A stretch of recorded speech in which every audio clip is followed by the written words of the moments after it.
All right, here we are on the last video of Sun through the signs, through the zodiac signs. So here we are in the sign of Pisces. So what happens when the Sun is in the sign of Pisces in your horoscope? Okay, so what is the Sun? Well, I've said this in all the last videos in this playlist, but the Sun is your ego, it's your sense of identity, it's your personal method of self-expression, and it's your sort of charisma and your public image, and it's your ability to create higher aesthetics and like wear art and that kind of thing. So, what is the sign of Pisces? The sign of Pisces is a mutable water sign mainly ruled by the planet Jupiter, also co-ruled by the planet Neptune. If you don't use the co-ruler system, well, keep watching anyway. You might learn something. And I personally use the co-ruler system.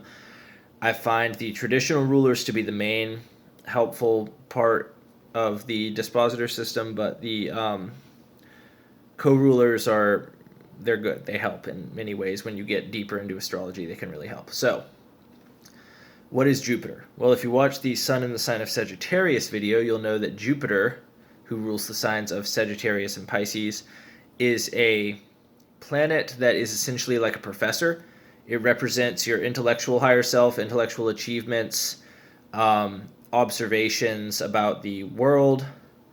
And in Sagittarius, it is like a strict sort of religious teacher that adheres to one dogma. It adheres to one philosophy in the sign of Sagittarius.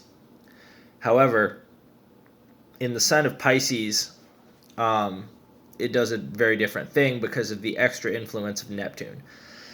So, Neptune is a negative sort of water planet, and it rules things such as misfits, outcasts, imagination, creative theory, so not necessarily practical creative stuff, but it's the space that practical ideas emerge from. It is basically, if you had an idea in your mind, and it was a scientific idea, but you weren't sure if it would work or not, Neptune and Uranus kind of form this dichotomy where Neptune is the imagination that thinks up the idea in your head, and Uranus is the scientist that tests the idea.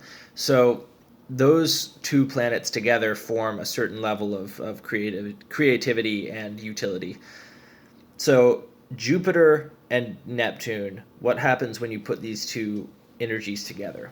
Well, since Neptune is the imagination and Jupiter is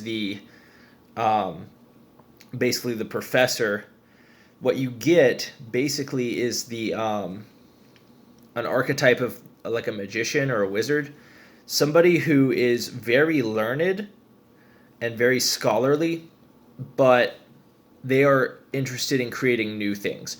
So while the sign of Sagittarius, which is also ruled by Jupiter, is very interested in preaching stuff that exists, like a particular religion, particular belief system, a particular form of science.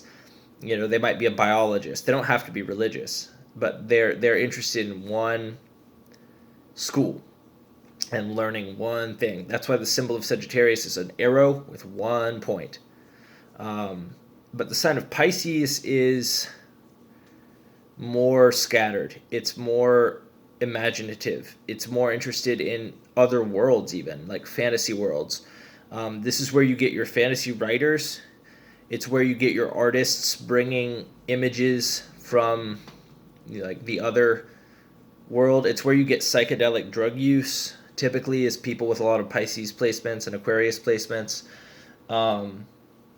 Although obviously anybody can do psychedelics. I don't recommend it unless you understand what that is, but that's a whole other video. But the sign of Pisces is basically, yeah, it's a sign of artists. It's a sign of, you can see theoretical physicists from this, because keep in mind, they're using their imagination and their scholarship in tandem, together. You've got, you can get people who are theoretical mathematicians, any sort of theoretical science where you're venturing into unknown areas of the mind. If I were to say that there's a sentence that defines the sign of Pisces, it would be venturing into unknown areas of the mind. So in the sign of Pisces, you can get delusions. You can get people with like schizophrenia. Now, am I saying like if you're a Pisces, you're going to have... No, obviously I'm not saying that. But generally, if you do have a Pisces placement, or especially if your sun is in Pisces, like your sense of self is in Pisces, you're going to be pretty otherworldly.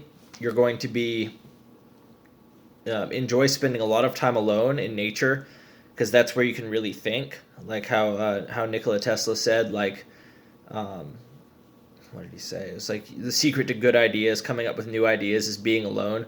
Well, that's a very Pisces thing to say, even though Nikola Tesla wasn't a Pisces, he was a Cancer. But either way, the sign of Pisces is about imagination. It's about creativity, new ideas, fantasy, and illusions and like hallucinations. Because, like Terence McKenna said, just because something is a hallucination doesn't mean it's not real. Like, you can learn enough about the world from a daydream, or as much about the world from a daydream as you can from any sort of like movie or, book or anything like that. So Pisces also represents your sleep state, how well you sleep. And the people who have the sun in Pisces, because the sun rules the daytime, they can often either they sleep way too much, or they have insomnia. There's usually an issue with their sleep cycle. And because of this, remember I said in my last videos, everything opposite the sun gets a debilitation. So opposite of Pisces is always Virgo. That's 180 degrees away. Virgo rules the daytime, your routines, your daily schedule, and your tasks that you do, things like paying your bills, buying groceries, like paying your phone bill and your rent, and all that stuff. That's all Virgo. So the ability to do those kinds of things kind of can get debilitated with the sun in Pisces. Often these people will be homeless at some point in their life, although they typically don't stay that way. But that is like people with Pisces ascendants, especially, they can go through that at some point. It might be only for like a year. And some never go through it at all, but it is something a lot of them do. They tend to have problems with routine, keeping themselves clean, that kind of thing. A famous example of this is Albert Einstein, who I think was like a quadruple Pisces.